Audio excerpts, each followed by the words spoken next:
Can you introduce yourself and maybe start from your earliest memories? What do you remember? So my name is Mark Baskin. I was born and raised in Detroit, Michigan, in the U.S. And among my earliest memories was living with my grandmother, who came over from Russia around 1910. And my grandfather died before I was born, but they were both active in the what they call the Еврейский Bund, or the Jewish Bund, and then in the United States they were in the Arbeiterring, which is the workmen's circle. And the Bund, their thing was to they wanted cultural autonomy, and within the Russian Social Democratic Party. And in 1903, when the party split into Menshevik and Bolshevik, they sided with the Mensheviks. And being active in the 1905 revolution, my grandfather was in Siberia, and he escaped and came and married. They were never married. My grandparents were in a common law marriage, and then they became very active in this. And I think I only learned long after they died, about 30 years ago, that they were members of the American Communist Party. And when I was a kid, so every morning, my grandmother would receive the Yiddish language morning Freiheit, which means, the freedom, and that was the Yiddish language Communist Party paper. And I never knew any of that. And so what I do remember as a kid was, because my parents were good FDR New Deal liberals who, believed that FDR should have been president forever. But my father had money some money in the stock market, and my grandmother would get mad at him for kind of engaging in capitalist endeavors and things like that. So I kind of remember that, but it was a loving family and everything, but there were those sorts of things. And so Bubby, as we called her, Bubby was so she was a strong influence when I was really young. So those were among my earliest memories. And so I grew up in Oak Park in the 1950s and 60s. I became given that kind of political background, and it was very political. I remember my grandmother used to have this, they would call it a kruzhok in Russian, a kruzhok, which is a reading circle. And they would come occasionally to our house.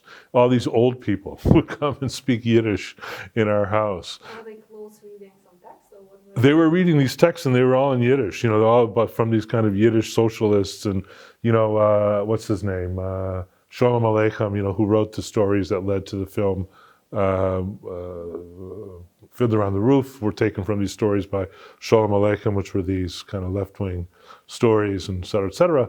And they had long talks about this and that. And I remember going to these meetings, they'd have these concerts. My grandfather sang in the choir, so we would go to these choir concerts, which were, even when I first came to Yugoslavia in the 1970s, there were still lots of choirs. It was one of the ways that people gathered together here. And did they pass down the Yiddish to you? No, Yiddish was a language my parents spoke when they didn't want me to understand. My brother understood some of it. I spreche ein bisschen Yiddish, but not very much, because Yiddish is like German, Hebrew, and so.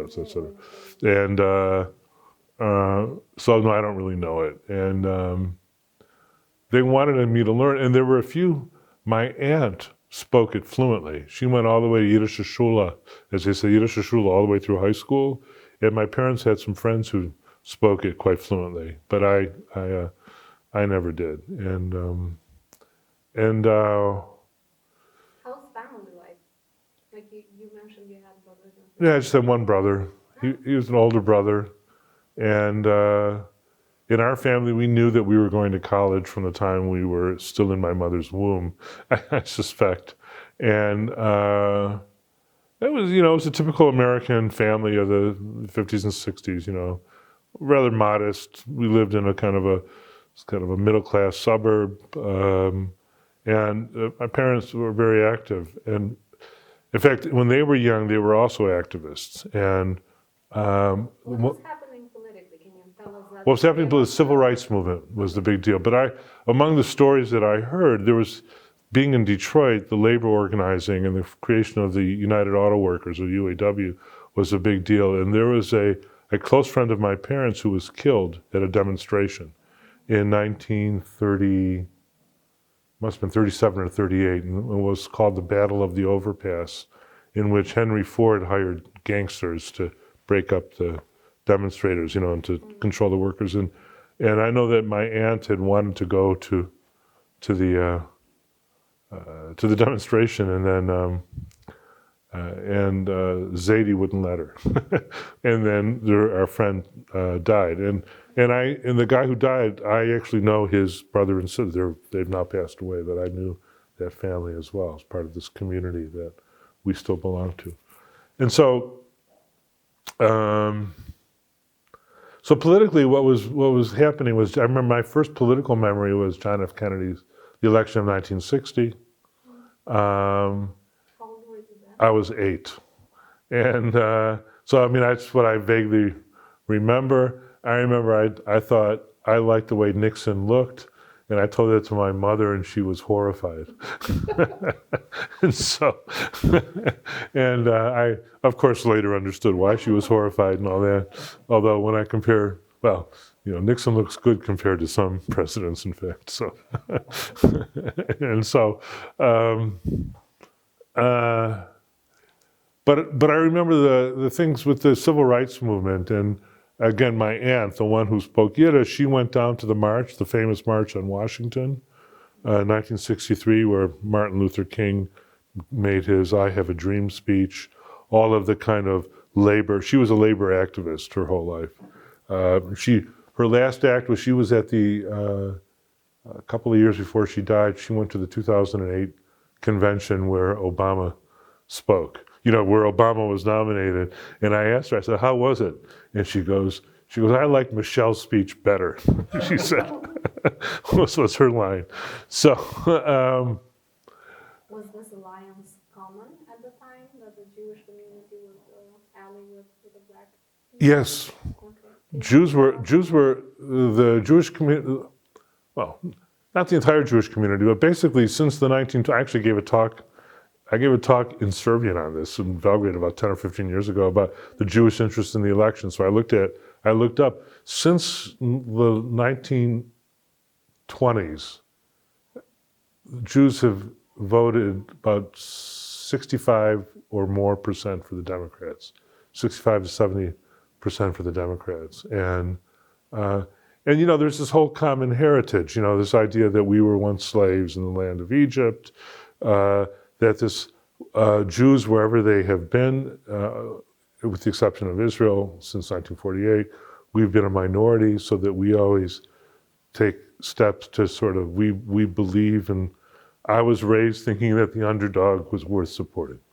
So the first thing I did was I went and demonstrated for farm workers, Hispanic farm workers who were unionizing in the 1960s, Cesar Chavez thing. And so that for years I didn't eat grapes. We boycotted grapes because they were picking grapes. And I can tell you it was a sacrifice, because I love grapes. And I remember helping them build houses in Michigan because there were Hispanic workers all over the place. So, yeah. And so I became an activist, and then the war in Vietnam, and so that I was among the student leaders in my high school, also to kind of, for student power, more student rights, that we could go out, we could leave the building for lunch, we could do all these kinds of things. And at the same time, the same group of people that I remember in 1969, we made a deal with the principal that the students could skip and go to a big demonstration that was taking place in downtown Detroit. So that early on, I was active against the war. Was Oak Park close to the Oak Park it bordered right on. Can you tell us more about that town? Oak Park, I can't believe I remember this. I don't know how many people are there now, but there are 37,000 people. It was a kind of, it was a suburb. It bordered with Detroit. I was a couple miles north of there. It was probably it was, we used to refer to it as Little Israel. It was the, it was a, it was the, there were two big Jewish suburbs, and not, Oak Park and Southfield. And Southfield was a little wealthier, so we called it the Golden Ghetto. We Jews did. And, but Oak Park was, or we would say with our fake Yiddish, Och Park, we'd call it. And so the school system I went to, was probably about 70% Jewish. And explain why so many Jewish families moved to Oak Park? Because there's discrimination against Jews. There's a positive and negative reasons. Positively, there were discriminations. Negatively, there were discriminations against Jews. There were places in the Detroit area where they would not sell to Jewish people because we were Jews.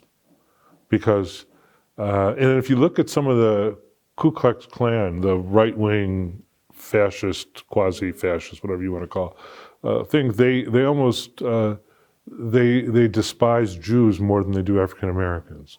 And these demonstrations that took place in Charlottesville in 2017, I think it was, these American Nazi demonstrators were screaming, while they were doing the Sieg Heil, they were going, "Jews will not replace us. Jews will not replace us." A former Klan leader named David Duke, who has run for Congress a few times, has a podcast where he spends more time demeaning the Jews than he does African Americans. And so that there's this idea that Jews, wherever they've been, and that's not unique to the United States, it's all over. Jews have always been in this position of being a middleman minority. In Eastern Europe, we were kicked. Jews have always been advisors to the court in Spain and Egypt, and then we get kicked out. And when we got kicked out of Spain, we came to the Balkans. So there's, the Jewish community that's in Prizren and that's here, came with that. There was a much larger Jewish community in Sarajevo. In Sarajevo, 20% of the population in 1940 was Jewish. And so, at any rate, so there was that kind of anti-Semitism. And by the same token, you're in your community. You're forced to live in a ghetto or shtetl in Yiddish, and so people just moved to be with their communities. And so if you look now, in contemporary United States, Jews have dispersed. There's no longer all over. In the little neighborhood where I lived, we sold our house about 10 years ago. It's become sort of like the borough park of Detroit. The really Orthodox, super Jewish. They don't drive on weekends. They just go to synagogue. The ones with the long pass. The long sideburns, and they wear these long black coats, and we make fun of them, and they make fun of us. We get along fine, but. How school with 70% of Jewish? Well, at that time we were all liberal Jews, so it was fine. It was fine. As I was telling someone yesterday, I said there were two kinds of Jews.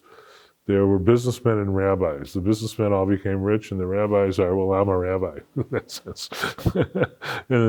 No, there was, I went to school, for example, there were some really significant people that went to my school, but almost anybody could say that. Jeffrey Sachs, the economist, was a couple years younger than me. His older sister was one of my closest friends.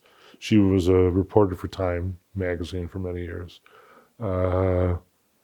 Don Was, who is now the president of Blue Note Records, he produced the Rolling Stones. He's won many Grammy Awards. Don was a good friend of mine in high school, and there are others as well who are maybe less famous. Don is like real Hollywood, and so he's well known. Hangs out with Leonard Cohen, or hung out with Leonard Cohen in that crowd. Whereas, and Jeff is Jeff, and he speaks from the ex cathedra. Jeff says anyway. So it was fine going to school. So what it meant in my school system is that we did not go to school officially on Yom Kippur and Rosh Hashanah. Rosh Hashanah is the New Year, the Jewish New Year. It's usually in the fall, September sometime. And Yom Kippur, which is the high holy day, which is sort of similar to Ramadan, but it's only one day where you fast, and it's the day where you atone for all your sins. those were days which I never celebrated because I come from this left-wing family, and we never did, but we didn't. So for us, it was a day off of school. Was it atheist as well, your grandparents? Oh, yeah. Oh, yeah, no. I mean, God is, it's all that Marxist stuff on God, I mean, right? And I remember I said to my parents when I was about 11, because at 13, a Jewish child, or Jewish men, now it's boys and girls, go through a ritual called the bar mitzvah, which is a ritual of becoming an adult. And I didn't have a bar mitzvah. I went to a kind of a secular Sunday school where, from families similar to my family, but all my friends would go to Hebrew school 3 days a week, where they'd learn Hebrew and they'd learn the prayers that they were to say at their bar mitzvah. Because at your bar mitzvah, what you do is, have you ever been to a bar mitzvah? You should. If you have any Jewish friends in the States and they have kids, you should. It's an experience. It's disgusting. It's now. It's kind of like going to a wedding here in a lot of ways. It's way over the top. When I was a kid, it wasn't over the top at all. And but the key thing is that you as a young boy lead the service, and you read part of the Torah, and then you read other stuff, and you lead the service, and your family comes up. Did you feel singled out? Well, I did. So I asked my parents, and so there are two big things that I remember politically. We should then go on, I suppose. Well, one was I asked my parents, can I have a bar mitzvah? Because my two or three closest friends were in bar mitzvah. And then they explained to me that we don't believe in this. This is not what it's like. This was like Trotsky, by the way. I mean, I later studied Russian history. And Trotsky was a Jew who was raised outside of the pale. He was not raised so that he was discriminated for being a Jew by the Russians, and he was discriminated by the Jews for being outside. So that's how I kind of felt. This is what I think political scientists were calling a double alienation or something like that. And then the other time was I remember coming after dinner one night. I said to my mother, I said, Mom, I said, if there were no communists in the world, everything would be really great. And she just said to me in Yiddish, she goes, oh yeah, Zakum Ve, which is, she goes, Mark, Bobby's a communist. And you came up with that sentence? Oh, because my teacher, because of the things that we were learning in school. We were learning, this was 1960, it was Cold War, anti-communist stuff. We hated the communists, and that's why I said that. I mean, when you're 8 years old, unless you're a genius, you don't really come up with your own ideas. So those were two things that I really remember. And I asked my mom, who had dementia at the end of her life, if she remembered that exchange, and she did not.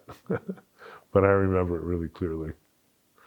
Can you maybe talk about that climate in the U.S. and people, like the whole, even school education was preaching against communism? Because it was pretty polarizing discussion.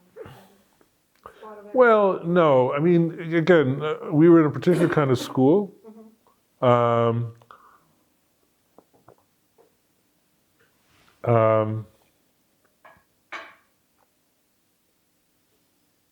We all said, I pledge allegiance to the flag, blah, blah, blah. And I believe we said one nation under God. That was not an issue. I went to a Jewish school. So this is what America was like then. We were integrated into America. We just were liberals. That as Jews, we sang Christmas carols every Christmas. And they're beautiful songs. I had no problem. I still have no problem singing Christmas carols. To me, I don't feel like it's offending my own identity that I have to sing this Christian music. Sort of Silent Night, Good King Wenceslas, all those songs. And but out there politically, there were things, and my parents told me that they had friends who had suffered, during the McCarthy period, and I later met people who had, and so there was that. But when you're 8 years old, that doesn't affect you. Or 10 years old, that doesn't affect you. I remember going to school in October 1962 during the Cuban Missile Crisis, thinking we might get bombed. So, so we were good Americans. And the thing about the left in the 60s, when you think of, unless you were really a communist left, the thing about the left is that the idea is that America provided an absolutely magnificent framework to give rights to everybody. And we just need to realize that everyone has those rights. So this meant African Americans, this meant, there weren't issues with Hispanics at the time, but or with Muslims, or, we were much more homogeneous. We were still diverse, but we were much more homogeneous at the time. So. What happened next? Like, so, high school life, or how did you get out of ballpark? Yeah, well, I became real countercultural. I left the kind of straight line, and I began, following rock and roll and jazz music and various other things, not all of which were entirely 100% legal at the time. and what was happening in the culture? Tell us who was famous at the time. We might know. So I used to go to my parents wanted my brother and me to be musicians, classical musicians. Oh. My brother is a classical musician. Do you guys have it in the family? No. Okay. Not particularly, but they wanted us, and so I had music lessons from the time I was, really young.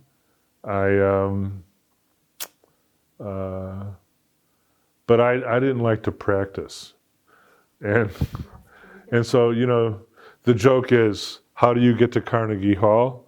Right, practice. And so my brother did, and so he's principal oboist of the Montreal Symphony. And so I didn't, and I kind of had a much more longer path to becoming an academic. And becoming an academic was okay as far as my parents were concerned. They were satisfied with that. They thought I might have been dead otherwise, so they were happy that I survived and made it to that. And so, at the time, What instrument did you play? Sorry. I played piano. First I took piano lessons, and then I played French horn. Oh, okay. And horn's a hard instrument. And I just didn't like it, and I just didn't like to practice. I didn't have the Sitzfleisch, as we say in Yiddish, to sit down and do it. I would rather go out and play baseball and or football or something. But at the time, so when I came of age, also West Side Story, the play that was taken from Romeo and Juliet about the Capulets against the Montagues, which is also a kind of ethnic sort of thing in a way. And in West Side Story, it was the Puerto Ricans against the whites, whoever the whites were, probably Irish. But then in the culture, the Beatles, the Rolling Stones, the Jefferson Airplane, I remember the Grateful Dead. I mean, I knew people that were just constantly taking LSD and smoking dope, and they would travel with the Grateful Dead and just go to, they went to like 30 or 40 or 50 concerts a year with them. It was a real cult kind of thing. And this was also the age of Manson. There was a movie last year that was really a good film. My kids didn't like it, but it was a good film about Once Upon a Time in Hollywood, which kind of captured that era really rather nicely. So then when I went off to college, I spent a year or two very happy that I wasn't living at home anymore, and then I joined this radical movement. What school did you go to? I went to a school that people in Kosovo know pretty well. Actually, it's like Oakland University. There are many people I met some people at the philosophy faculty and at the engineering faculty who had done, I don't know, they had fellowships there and stuff. But it was, I didn't want to go to college. And I told my parents, I said, I don't want to go to college. And they said, okay, you can start paying rent. And I said, okay, college looks good. So I went to college. And I wasn't a very good student in high school, so I went, and I could get into Oakland, and I went. And then I fell in with the group, and we became, we took over the student government, and we had a radical newspaper, and we were calling for revolution. And one time, when the faculty went on strike, so we took over the dorms and all this, and it was. What were your demands, or what were you? Well, we wanted student power. I can't even remember. I really can't even remember student power. I just remember is that I was really into jazz at the time, so we were listening to bebop instead of Led Zeppelin when we were striking. And so, and then when that came to an end, What were you studying? Can you tell us?